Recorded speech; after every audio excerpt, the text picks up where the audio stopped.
susunod na programa ay rated PG. Patnubay at gabay ng magulang ay kailangan sa mga batang manonood.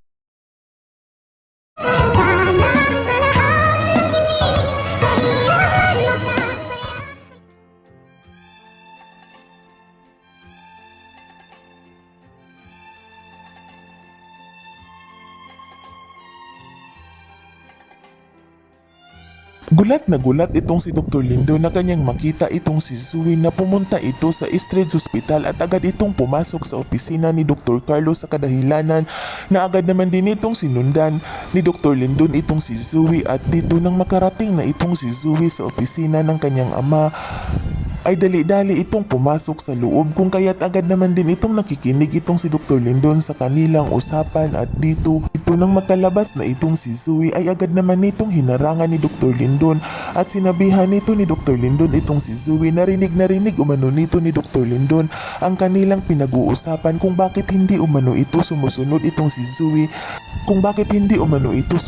si Zoe sa mga sinasabi ni Dr. Lindon sa kanya na wag umano nitong saktan ni Zoe itong si Annalyn kung kaya't ikinagulat naman din nito ni Zoe nang kanyang marinig ang boses ni Dr. Lindon at agad nitong sinabihan ni Zoe na kung bakit umano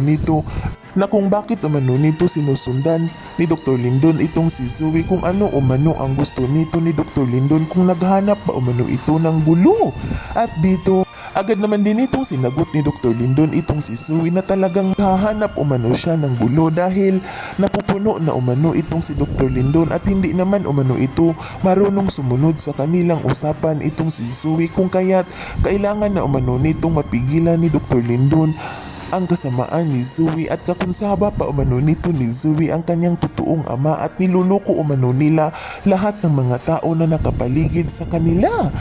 Kaya't nagsagutan itong dalawa, itong si Dr. Lindon at itong si Zoe at ikinabulagta naman din ito ni Dr. Carlos ng kanyang maririnig na mayroong nag-aaway sa labas ng kanyang opisina kung kaya't agad naman din itong lumabas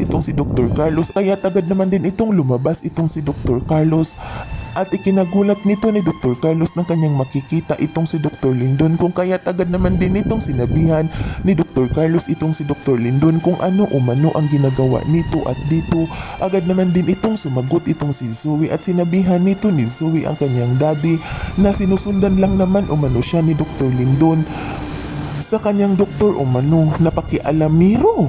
Samantala, gulat naman din itong si Lynette tapos na itong maisipan ni Lynette na bisitahin ang kanyang asawa sa kanyang opisina ay ikinabulagta nito ni Lynette ng kanyang makikita na ang tatlo ay nasa labas ng opisina ni Dr. Carlos na tila nag-aaway umano ito sa kadahilanan na dali-dali naman din nitong nilapitan ni Lynette itong tatlo at nang makaharap na nito ni Lynette itong tatlo ay agad nitong sinabihan ni Lynette kung ano umano ang nangyayari sa kanila at dito ikinabulagta naman din nito ni Zoe at ni Dr. Carlos nang magsalita itong si Dr. Lindon. Sinabihan nito ni Dr. Lindon itong si Dr. Carlos na sabihin na umano nito ni Dr. Carlos at ni Zoe ang mga tinatago nitong si Rito.